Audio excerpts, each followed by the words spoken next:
Salve, salve, turma! Excelente semana a todos, espero que todos estejam bem. E hoje nós vamos continuar com as nossas aulas de processo penal. O tema de hoje em estudo será das citações prevista lá no artigo 351 a 369 do Código de Processo Penal.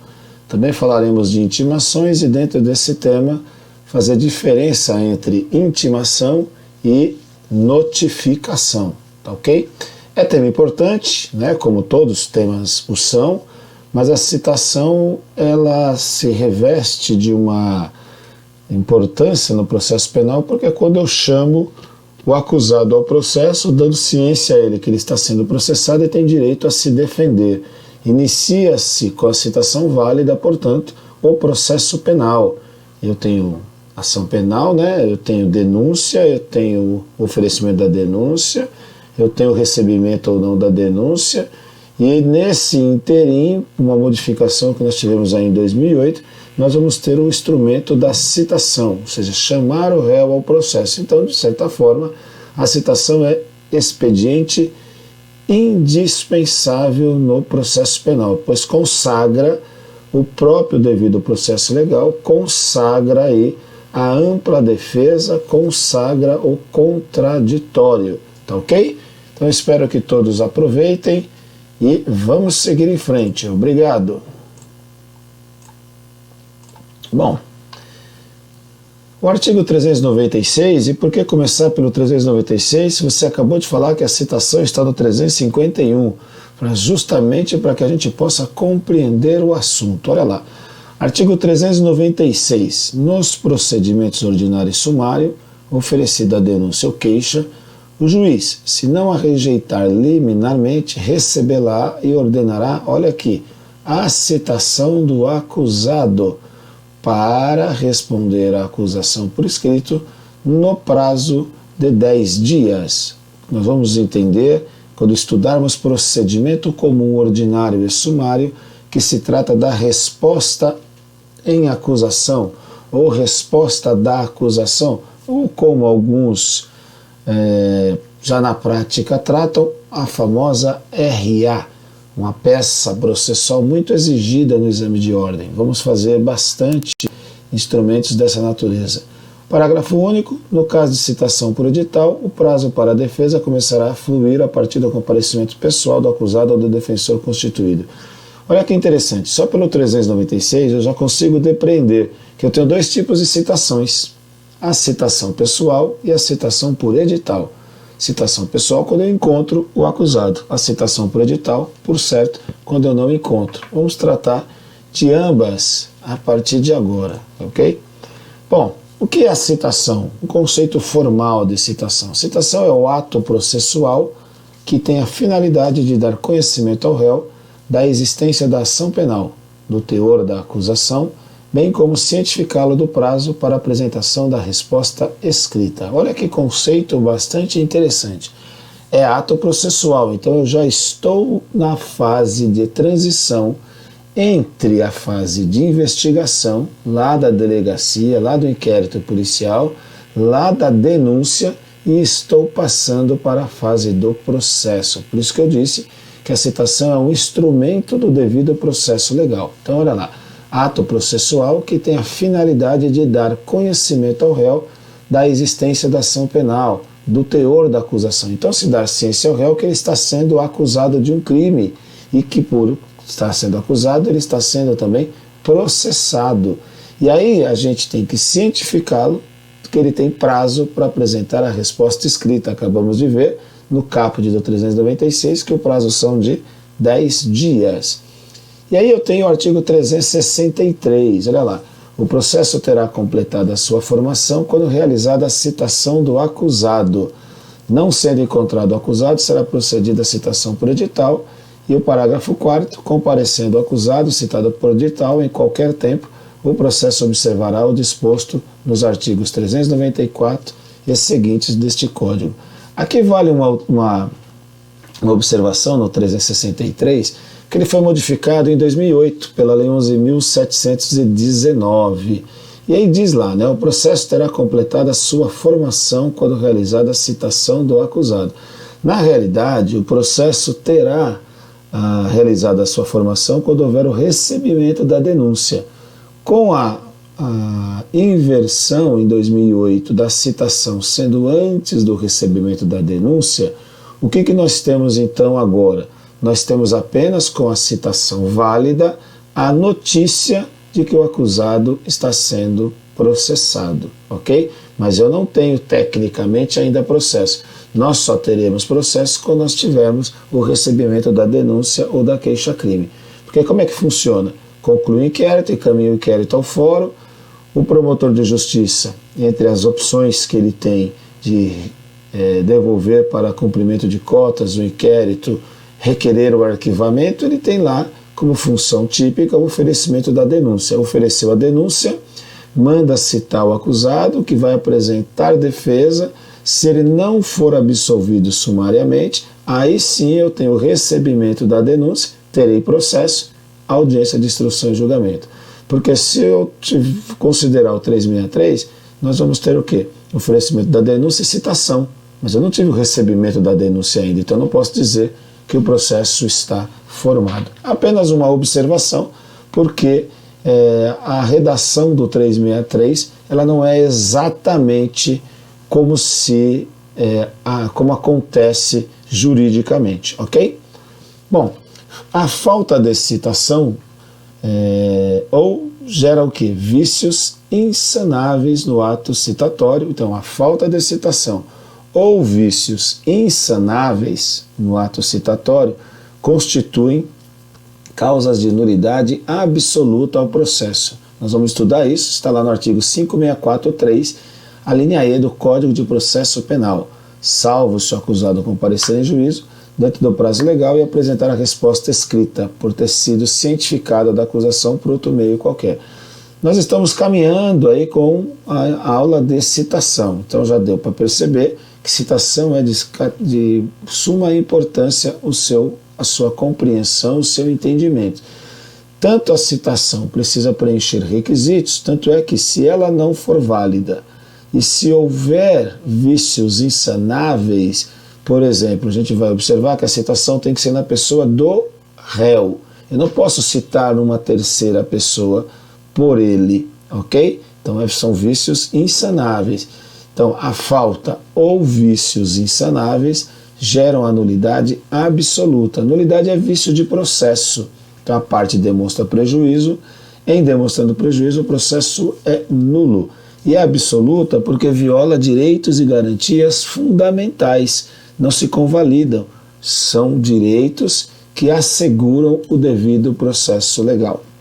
E aí a gente tem aqui, eu vou mencionar para vocês um acórdão, né, que teve o ministro relator, o ministro Marco Aurélio Mello, né, um acórdão de 1997, que diz lá, né, uma vez constatado o vício de citação, impõe-se seja anulado o processo, a partir do momento em que praticado o ato respectivo, expedindo-se em benefício do paciente o alvará de soltura. Neste caso aqui, o julgamento foi dentro de um habeas corpus, né? O acórdão foi de um habeas corpus. O vício de citação é o pior a macular o processo, já que inviabiliza o lídimo direito de defesa. Está vendo o que eu disse a vocês? Então é exatamente isso. Inviabiliza a defesa, inviabiliza o contraditório, inviabiliza a ampla defesa. A citação pode ser real, que ela é pessoal, feita na pessoa, né, do oficial de justiça, e feita para o réu. Ela é ficta ou por edital, que é aquela feita por instrumento cartorário.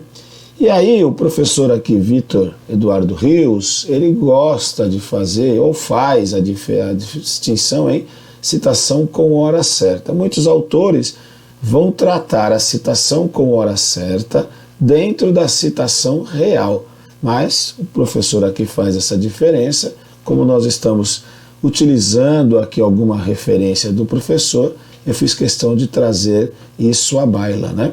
Então, a citação pode ser real ou pessoal, ficta ou com hora certa. A real é aquela efetivada por mandado, por carta rogatória, carta precatória ou de ordem. Nelas, o acusado é citado pessoalmente. E a citação ficta é aquela feita por edital, quando o réu não é localizado para citação pessoal. Já a citação com hora certa é uma inovação trazida pela Lei 11.719 de 2008, tem vez quando o réu não é encontrado para citação pessoal, porque está se ocultando para não ser citado. Então, dentro de um contexto, eu tenho citação pessoal, citação por edital. Citação pessoal, ela pode ser feita por mandado, carta precatória, carta rogatória e de ordem. Eu vou explicar cada uma em separado. E ainda eu trago aqui dentro a citação por hora certa. O professor aqui faz a sua diferenciação. E ainda a citação por edital, ok? Bom, o artigo 351, aí voltamos lá na parte que diz respeito especificamente numa sequência aí dos artigos que tratam da citação. A citação inicial far-se-á por mandado, quando o réu estiver no território sujeito à jurisdição do juiz que houver ordenado. Então, a citação ela será pessoal por mandado, quando o réu estiver no território sujeito à jurisdição do juiz processante. Lembra quando nós falamos de jurisdição e competência? A jurisdição não se prorroga. Então, nós vamos ter o quê? O mesmo juiz que está investigando o processo será, investigando não, né? Que é o responsável pelo processo, será o responsável por toda a sua instrução. E aí o acusado, o juiz só tem poder para julgar aquelas pessoas que estão dentro da sua jurisdição. E aí o acusado está em jurisdição diferente. Então o que vai acontecer com o juiz? Ele vai se valer de outros instrumentos. Por quê? A citação inicial far-se-á por mandado quando o réu estiver no território sujeito à jurisdição do juiz que houver ordenado. Então oferece a denúncia, o juiz, se não rejeitá-la liminarmente, vai mandar citar o acusado. O que é isso? Vai encaminhar ao oficial de justiça que dê ciência ao réu que ele está sendo processado e tem que constituir defesa. E onde deve residir o réu? Na comarca do juiz, ou seja, na jurisdição do juiz. Se estiver em jurisdição diferente, aí nós vamos verificar que pode se valer da precatória ou da rogatória. Aí nós temos no 352 os requisitos, né? O mandado de citação deverá indicar o nome do juiz, o nome do querelante nas ações penal privada, né, que se inicia por queixa, o nome do réu, ou se for desconhecido os seus sinais característicos. Então não é porque eu não foi conseguido se qualificar o réu lá na fase de inquérito, por exemplo, na denúncia, não é por isso que ele deixará de ser processado, desde que se individualize o réu com seus sinais característicos, uma alcunha, um sinal e assim por diante. A residência do réu, se for conhecida, veja também que se ela não for conhecida, não há problema aqui para a citação. O fim para que é feita a citação, para que eu estou fazendo isso? Está dando ciência a ele que ele cometeu um crime e que ele tem que constituir defesa e comparecer em juízo. Quando? Aí o inciso 6. O juiz e o lugar, o dia e a hora em que o réu deverá comparecer. Aí, por fim, assina o escrivão e o juiz. Hoje, o mandado de citação tem lá, né, como todos os instrumentos no nosso Poder Judiciário, aquela assinatura digital que é possível e deve ser checada. Bom, artigo 353. Quando o réu estiver fora do território da jurisdição do juiz, processante será citado mediante precatória. Então, a regra é a citação por mandado na jurisdição do juiz. Está fora da jurisdição do juiz, mas em lugar sabido, em lugar conhecido, citação por precatória. Então o juiz, vamos imaginar, o juiz aqui da comarca A precisa citar o acusado que está na comarca B. Então o juiz da comarca A passa a ser o juiz deprecante e o juiz da comarca B passa a ser o juiz deprecado. O juiz deprecante encaminhará os autos de citação para o juiz deprecado, que vai passar para um oficial de justiça proceder à citação pessoal. Artigo 354. O que deve guardar, né, o que deve conter aí um instrumento de precatória. A precatória indicará o juiz deprecado e o juiz deprecante, a sede da jurisdição de um e de outro, o fim para que é feita a citação, com todas as suas especificações, o juízo do lugar, o dia e hora em que o réu deverá comparecer. E aí nós temos o artigo 355. A precatória será devolvida ao juiz deprecante, independentemente de traslado. Depois de lançado, cumpra-se e de feita a citação por mandado do juiz deprecado. Muito tranquilo, né? Parágrafo 1º. Verificado que o réu se encontra em território sujeito à jurisdição de outro juiz, a este remeterá o juiz deprecado os autos para efetivação da diligência, desde que haja tempo para fazer-se a citação. É o que a doutrina convém chamar de citação, ou seja, precatória itinerante, a citação feita por precatória itinerante. O que é isso? O juiz deprecante, no nosso exemplo, encaminha o juiz deprecante da comarca A, encaminha para o juiz deprecado da comarca B. Ao proceder à citação, verifica-se que o acusado está na comarca C. Então, se nós olharmos, se nós levássemos ao pé da letra, o juiz deprecante, o deprecado, perdão, teria que devolver para o deprecante, e encaminhar para o novo juiz. Então, o B não localizou, sabe que está na comarca C, teria que devolver para o A, e o A aí sim passar a deprecar o juiz da comarca C. Mas com a reforma de 2008, economizou-se isso, o princípio da economia processual. O próprio juiz deprecado da comarca B pode encaminhar, desde que haja tempo para a resposta da acusação, encaminhar para o juiz da comarca C. É o que nós chamamos de carta precatória itinerante. Parágrafo 2º. Certificado pelo oficial de justiça que o réu se oculta para não ser citado, a precatória será imediatamente devolvida para o fim previsto no artigo 362, que trata da citação por hora certa, e vamos falar adiante. Então, o que já fica claro aqui, não existe citação por hora certa quando a citação for feita por carta precatória, ok? Bom, vamos seguir. E aí sim, já que estamos falando de citação por hora certa, o artigo 362 nos traz: verificando que o réu se oculta para não ser citado, o oficial de justiça certificará a ocorrência e procederá à citação com hora certa, na forma estabelecida nos artigos 227 a 229 do Código de Processo Civil. Bom, aí como o nosso legislador sempre faz as suas atualizações de formas incompleta, para não dizer pela metade, o artigo 362 do CPP ainda traz o artigo 227 a 229, mais do Código de Processo Civil de 73. Nós já sabemos que temos um Código de Processo Civil de 2015. Os artigos que tratam da citação por hora certa são os artigos 252, 253 e 254. Então, como é que deveria ser a redação do 362? Verificando que o réu se oculta para não ser citado, o oficial de justiça certificará a ocorrência e procederá à citação com hora certa, na forma estabelecida nos artigos 252 a 254 do Código de Processo Civil, a Lei 13.105 de março de 2015.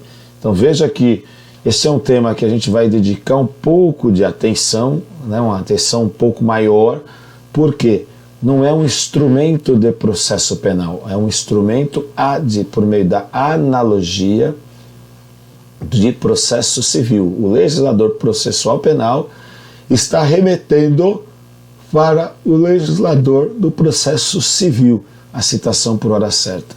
Parágrafo único. Completada a citação com hora certa, se o acusado não comparecer, ser-lhe-á nomeado defensor dativo. Então, verificando que o réu se oculta para não ser citado, o oficial de justiça certificará a ocorrência. O que é isso? O oficial de justiça está lá com os autos na mão, mandado de citação, tem lá o endereço do réu, tem lá o nome, ou algo que o individualize. Aí ele diligencia, chega lá no local e o acusado fulano está. E a pessoa, primeiro vai perguntar, o acusado fulano mora aqui? A pessoa fala, mora aqui. Ele está? Não, ele não está. Que horas que ele chega? Você sabe onde ele está? que horas que ele chega. Aí a pessoa lá fala, olha, ele chega aqui por volta só das 20 horas todos os dias. Ele trabalha onde? Não sei, trabalha na rua, tal, coisa parecida. Aí o oficial de justiça retorna lá às 20 horas. Chega lá, o acusado está? Não, ele não está. Mas ele não chega sempre às 20? Mas hoje ele está atrasado, hoje ele não deu notícia se vai chegar esse horário. O justiça até fica lá um pouquinho e tal, e a pessoa acaba realmente não chegando. Aí o oficial de justiça volta outro dia, ou seja, se ele já falou que ele só está lá depois das 20, o que o oficial de justiça tem que fazer? Você sabe que horas que ele sai para trabalhar? Ele sai por volta das 4 horas da manhã. Então o que deve fazer o oficial de justiça? Retornar para citar o acusado, já que a citação é por mandado e tem que ser pessoal. E aí o oficial de justiça ele tem que voltar antes das 4, né? Porque se o camarada sai às 4, se ele chegar lá às 4, 5, pode não pegá-lo. E tem que voltar depois das 20, porque se às 20 ele só chega às 20 horas, pode ser que você chegue às 19h55, o acusado não está, tá ok? É isso que quer dizer o registro que o oficial de justiça tem que fazer, que certificar a ocorrência para comprovar que se quando ele voltar lá, nos dias e nos horários que deveria o acusado estar, dar a evidência da suposição que o acusado está se ocultando. Veja que não há uma regra de ouro, olha, ele está se ocultando. É uma possibilidade, é uma questão muito subjetiva. E aí nós vamos ter uma preocupação mais para frente quando nós falarmos da citação válida feita com hora certa, ok? Então olha lá, artigo 252 do Código de Processo Civil. Quando por 2 vezes o oficial de justiça houver procurado citando em seu domicílio ou residência, sem o encontrar, deverá, havendo suspeita de ocultação, intimar qualquer pessoa da família ou em sua falta qualquer vizinho, de que no dia útil imediato voltará a fim de efetuar a citação na hora que designar. Nos condomínios, edilícios ou nos loteamentos com controle de acesso, será válida a intimação a que se refere o caput feita a funcionário da portaria responsável pelo recebimento de correspondência. Olha o artigo 252, né? Quando a gente fala de processo penal, ele chega a arrepiar, né? Por quê? No processo civil, que trata de bens disponíveis, então ele tem um sentido. No processo penal, que trata de bem indisponível, trata da liberdade da pessoa, então a gente tem que sempre entender o 252 de forma assim, analisar o 252 sempre com muita atenção. Então olha lá. Então quando é possível fazer a citação por hora certa? Quando por 2 vezes o oficial de justiça houver procurado citando em seu domicílio. Então o oficial de justiça foi lá, teve a percepção de que o acusado está se ocultando, ele vai diligenciar mais 2 vezes. Que ele foi a primeira, não encontrou. Depois ele vai mais 2 vezes, não encontrou, aí ele vai marcar a terceira para que seja feita a citação por hora certa. Então ele pega alguém da família, já que o réu mora lá, ou algum conhecido, na sua ausência, um vizinho. O 253. No dia e hora designados, o oficial de justiça, independentemente de novo despacho, comparecerá ao domicílio ou à residência do citando, a fim de realizar a diligência. Se o citando não estiver presente, o oficial de justiça procurará informar-se das razões da ausência, dando por feita a citação. Ainda que o citando se tenha ocultado, tem em outra comarca seção ou subseção judiciárias. Então veja, neste caso, a citação com hora certa vai ser realizada, se não for encontrado o réu, na pessoa de um terceiro. Ela vai ser tida como válida. Parágrafo 2º. A citação com hora certa será efetivada mesmo que a pessoa da família ou vizinho que houver sido intimado esteja ausente, ou se embora presente, a pessoa da família ou vizinho se recusar a receber o mandado. Olha que temerário isso aqui, turma. Veja bem, nós sabemos que no processo penal culpa não se presume, culpa precisa ser provada. E se a citação é o chamamento do réu ao processo para que ele constitua defesa e apresente resposta à acusação, como é que eu posso citar uma outra pessoa diversa do réu. Olha o parágrafo 2º que ele está dizendo. Nas diligências, o oficial de justiça fala, olha, foi uma, foi duas. Na terceira ele fala assim, ó, avise o acusado que no dia X, na hora Y, estarei aqui para citá-lo. Tudo bem? Tudo bem. Aí no dia marcado, o acusado não está. E o que é pior, a pessoa que havia recebido a incumbência também não está. Aí eu pego qualquer uma pessoa e cito. Olha que interessante. Parágrafo 3º. Da certidão da ocorrência, o oficial de justiça deixará contra-fé com qualquer pessoa da família ou vizinho, conforme o caso, declarando-lhe o nome. Então ele vai registrar a contra-fé na sua cópia e vai entregar aí o original para a pessoa da família ou do vizinho, conforme o caso. Parágrafo 4º. O oficial de justiça fará constar do mandado a advertência de que ele é nomeado curador especial se houver revelia. Olha que é isso. O parágrafo 4º. Revelia, né? Bom, quando nós citamos o acusado, é para que no prazo de 10 dias ele constitua advogado, defesa técnica e apresente resposta da acusação. Responda à acusação. Então ele tem que ir lá pessoalmente. Se ele não o for, aquele que é citado pessoalmente vai ser considerado revel. Nós vamos falar adiante sobre isso. Então o oficial de justiça, no caso aqui de citação com hora certa, o acusado não compareceu, o processo vai ser dado seguimento à revelia do acusado. Eu, particularmente, entendo o artigo 252, 253 e o próximo 254 com muita reserva. Na minha opinião, nós não deveríamos ter no processo penal trazido a citação com hora certa da mesma forma como ela é prevista no Código de Processo Civil. Claro que o legislador precisava encontrar uma alternativa a essa fuga do réu, por exemplo, ou que o réu se oculte para não ser citado e gere aquela sensação de impunidade, porque se eu não tenho o acusado, como é que eu vou processá-lo? Mas a cópia ipsis literis do processo civil me parece sempre muito temerária. De qualquer forma, é norma válida, né? Artigo 254. Feita a citação com hora certa, o escrivão ou chefe da secretaria enviará ao réu, executado ou interessado, no prazo de 10 dias, contados da data da juntada do mandado aos autos, carta, telegrama ou correspondência eletrônica, dando-lhe tudo ciência. Então, quer dizer o 254? É um reforço da citação com hora certa. Citou. Aí que deve fazer o escrivão. 10 dias depois que os autos de citação com hora certa foram juntados ao processo, ele deve encaminhar uma correspondência para que o acusado ou alguém que esteja na casa possam aqui efetivamente ainda dar ciência. Mas vejamos que não há esta certeza, né, de que o acusado vai ler esse telegrama.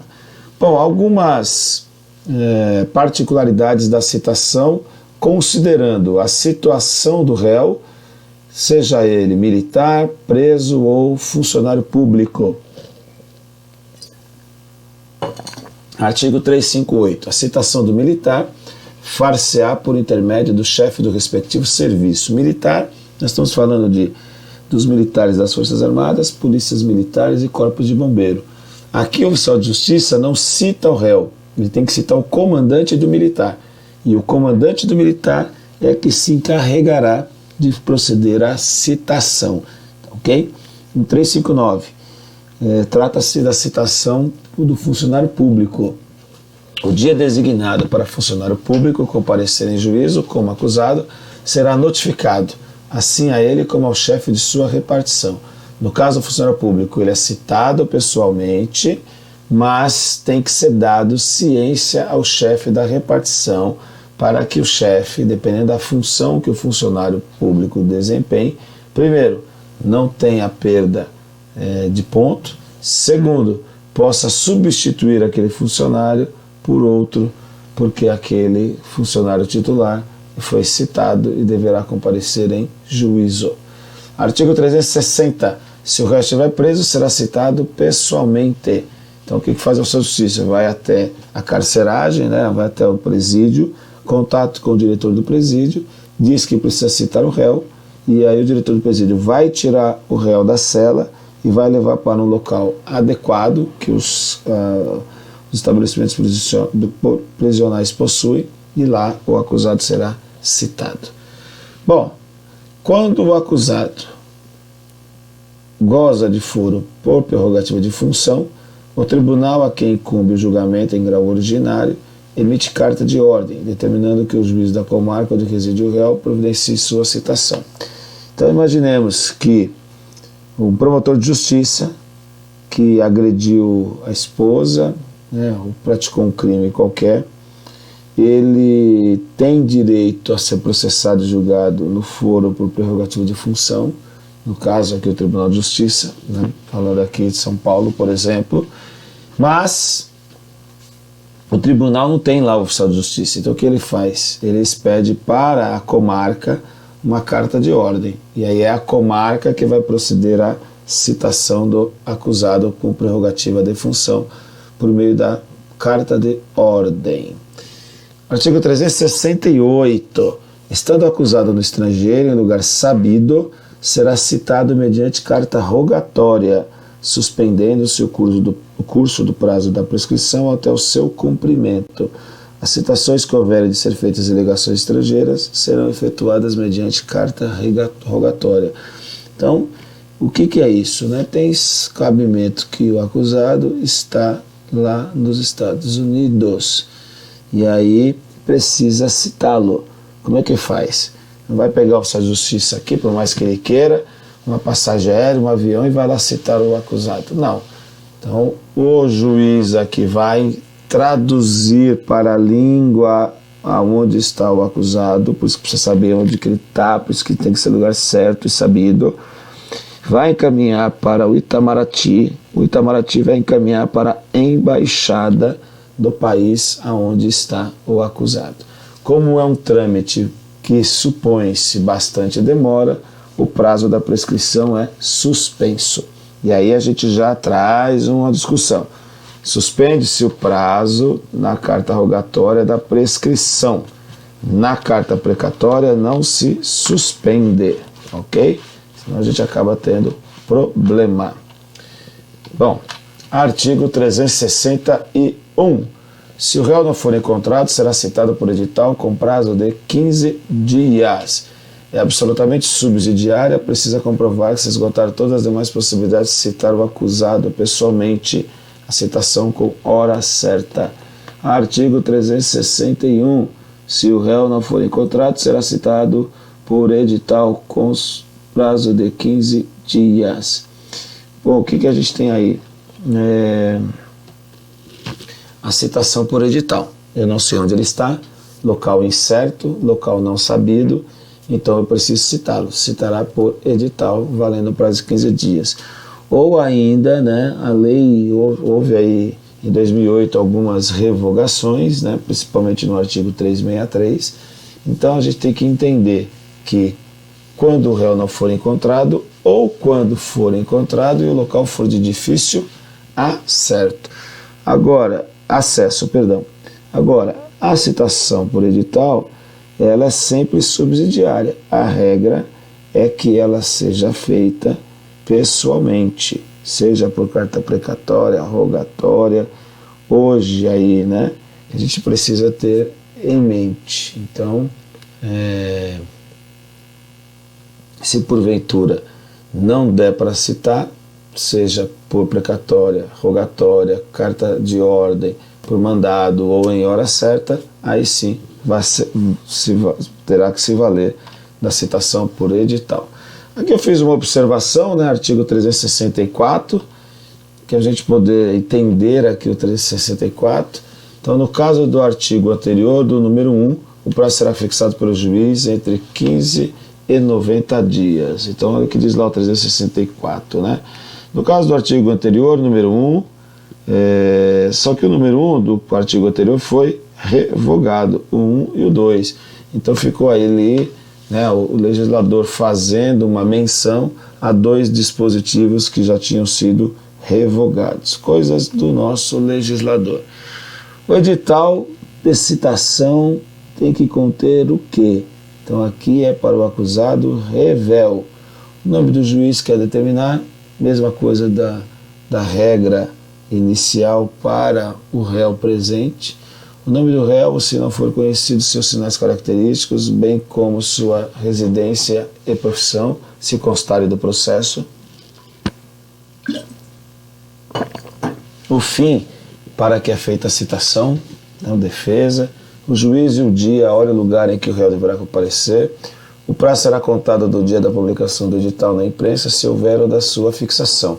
Aqueles murais que tem ao lado das comarcas, você tem editais de citação.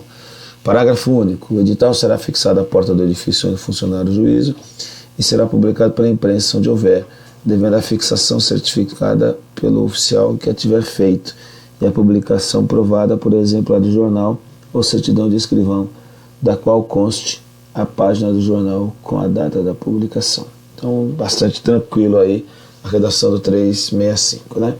E aí um resumo, né, trazido lá na doutrina do professor Vitor, que é organizado pelo Pedro Genza.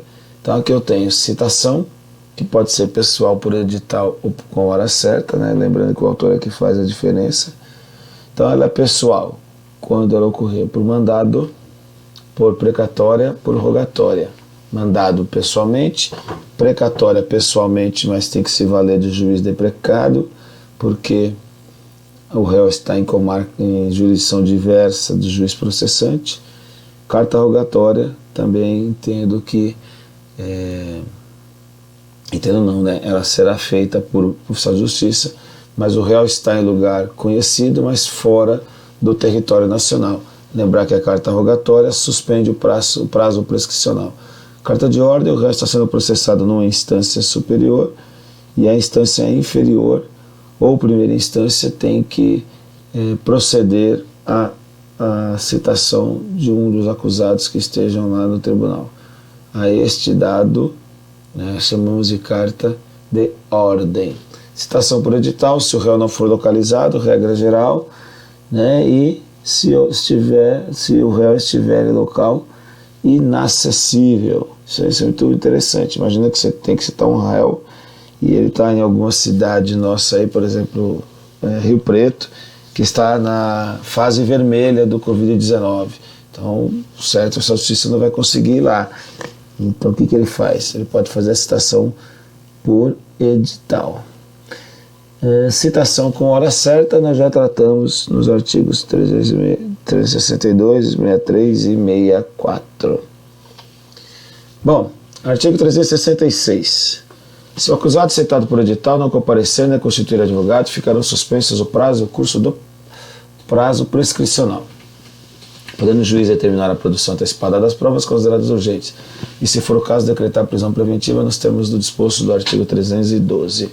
Olha lá, quando a gente fala de citação, nós estamos falando de chamamento do réu ao processo para que ele tome conhecimento da acusação, constitua uma defesa técnica e apresente defesa, ok? Bom, é isso que faz. E aí o processo está válido, o processo tem que ir adiante, as pessoas cometem crime ou cometeram crime e precisam ser responsabilizadas por isso. É a regrinha lá do que nós falamos do devido processo legal. Então, nesse caso, se ele foi citado por edital e não compareceu, não há como você fazer a citação dele, não há como. Por quê? Ok? Então, não tem como fazer essa citação. Aí o prazo, né, vai ficar suspenso o processo. A questão aqui é saber por quanto tempo vai ficar suspenso este processo. Olha aqui, ó, o STF já decidiu que o edital vai ficar suspenso por prazo indeterminado. Então, o STF já decidiu que não há limite temporal a ser fixado para o curso de prescrição. Então, vai ficar indeterminado. O o STJ já foi mais coerente, que disse o que lá na 415? O período de suspensão do prazo prescricional é regulado pelo máximo da pena combinada. Por que é mais coerente? Porque não tem pena em caráter perpétuo. O artigo 75 do Código Penal diz agora, né, com redação do pacote anticrime, que o máximo que alguém pode ficar preso são 40 anos, perdão. Se são 40 anos, como está lá no artigo 75, a decisão do STF nos parece equivocada, ficar suspenso indeterminadamente. Então, como é que a gente faz um resumo disso? Então, réu citado por edital, que não comparecer nem constituir defensor, o processo será suspenso. Por quanto tempo? De acordo com a súmula 415 do STJ, vai ficar suspenso pelo máximo da pena, pelo máximo que ficaria para a prescrição. Então, se pega um crime lá, 4 a 10 anos, que prescreve em 16, vai ficar suspenso a 16 anos. Não compareceu nesses 16 anos, estará extinta a punibilidade do agente, ok? Pela prescrição. Mas isso é o que vigora. O STF fala em prazo indeterminado, não é o que está vigente atualmente. Artigo 367. O processo seguirá sem a presença do acusado, que é citado ou intimado pessoalmente, para qualquer ato deixar de comparecer sem motivo justificado, ou no caso de mudança da residência, não comunicar o novo endereço ao juízo. Aqui já é o contrário, o réu foi citado pessoalmente, mas ele não compareceu em juízo nem constituiu defensor. O que faz o juiz? Ele vai passar a julgar a revelia o réu. Qual o prejuízo que isso deve ao réu? Não é prejuízo da ordem de mérito, né? Então, não vai considerar o acusado culpado logo de cara. Não, o processo vai ter que seguir normalmente. O que acarreta a revelia no processo penal para o acusado citado pessoalmente é a sanção de não ser intimado para nenhum outro ato processual. Não pode ser chamado, tá ok? A não ser que haja sentença. Aí ele é necessário ser chamado para tomar ciência do deslinde do seu processo. Então, acusado citado por edital, o processo fica suspenso. Acusado citado pessoalmente, o processo segue a revelia do acusado. Bom, a revelia é somente quando o réu for citado pessoalmente. Não implica em confissão ficta. Deve ainda ser intimado na sentença na forma legal, que eu acabei de falar. Agora a questão é possível se falar em revelia quando o acusado é citado por hora certa? Que vimos aí que ela tem um pouco de fragilidade aí com a interpretação aí do nosso ordenamento, né? Então, é possível se decretar a revelia para aquele que foi citado por hora certa, considerá-la citação pessoal? Infelizmente, eu falo infelizmente, é possível sim. O réu vai ser julgado a revelia, mesmo sendo citado com hora certa, né? Aqui um resumo, né, para que a gente possa ter uma noção do esqueleto, né? Então, a citação pessoal. Réu não apresenta a resposta escrita.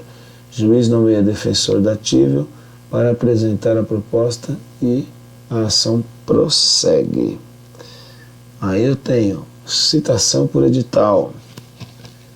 Réu não apresenta a resposta escrita. Suspende-se o prazo e a ação penal passará, tá assim, suspende-se o prazo se a ação penal decidindo o juiz acerca da produção antecipada de provas. Citação com hora certa. Réu não apresenta a resposta escrita. Juiz nomeia defensor dativo para apresentar a resposta à ação prossegue. Então vejam que a citação pessoal, a citação por edital e a citação com hora certa. Então na citação por edital o processo fica suspenso, citado pessoalmente, pessoalmente não, né? Citado e não compareceu, o processo fica suspenso. Citação com hora certa, não compareceu, o processo segue. E aí a gente encerrando citação, vamos falar um pouquinho e rapidamente sobre intimação. O que é intimação? comunicação de ato processual já praticado. Então, intima-se o réu para tomar ciência da sentença. Notificação. Comunicação para que se pratique determinada conduta. Então, a notificação está para o futuro. Então, vai se notificar o acusado a comparecer em juízo para submeter-se a um reconhecimento fotográfico. Então, isso é para o futuro. Intimação, então, intimação é on. Isso, notificação. Então, intimação é passado, né? Você vai intimar de algo que já aconteceu, e a notificação você vai notificar, intimar de algo que ainda vai acontecer.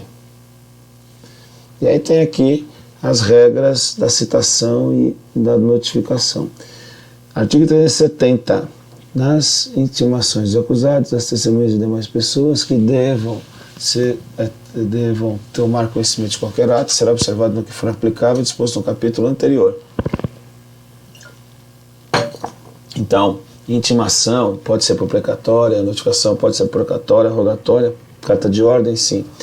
A intimação do defensor constituída do advogado, do querelante, da assistente far-se-á por publicação do órgão incumbido da publicidade dos atos judiciais da comarca, incluído sob pena de nulidade em nome do acusado. Então, geralmente quem faz a notificação ou intimação do advogado é feito pelas publicações da CAASP, né, o que o advogado está vinculado. Parágrafo 2º. Caso não haja órgão de publicação dos atos judiciais da comarca, a intimação far-se-á diretamente pelo escrivão, por mandado ou via postal com comprovante de recebimento ou por qualquer outro meio idôneo. Parágrafo 3º. A intimação pessoal feita pelo escrivão dispensará a aplicação da que alude o parágrafo 1º. Então, a gente tem aqui que a intimação do defensor constituído do advogado, do querelante, do assistente e a publicação do órgão, né? Então, a intimação pessoal seja feita por escrivão, dispensará a aplicação da que alude o parágrafo 1º. Claro, se o escrivão ele intimou pessoalmente o advogado, faz com que ele assine, dispensa-se também fazer a intimação por publicação. A intimação do Ministério Público do defensor nomeado será pessoal. Aqui a gente tem um ranço ainda do período inquisitivo, né? Então, o Ministério Público é pessoal, o defensor também é pessoal. No caso do nomeado, aí sim será pessoal, para que possa ser dado ciência a ele do que é e do que se trata o processo. Bom? 371. Será admissível a intimação por despacho na petição que for requerida, observado o disposto no artigo 367, ou seja, o próprio juiz despacha a intimação. E 372. Adiada por qualquer motivo, a instrução criminal, o juiz marcará desde logo, na presença das partes e testemunha, dia e hora para seu prosseguimento, do que se lavrará termo nos autos. Então, o que fica para nós aqui, em resumo, é que intimação, comunicação de ato processual já praticado, ou seja, réu intimado para a sentença. Notificação, comunicação para que se pratique determinada conduta, por exemplo, a testemunha para comparecer em juízo. Turma, muito obrigado, uma excelente semana, espero que todos tenham compreendido esta matéria e estou à disposição de todos. Fiquem com Deus e até a próxima.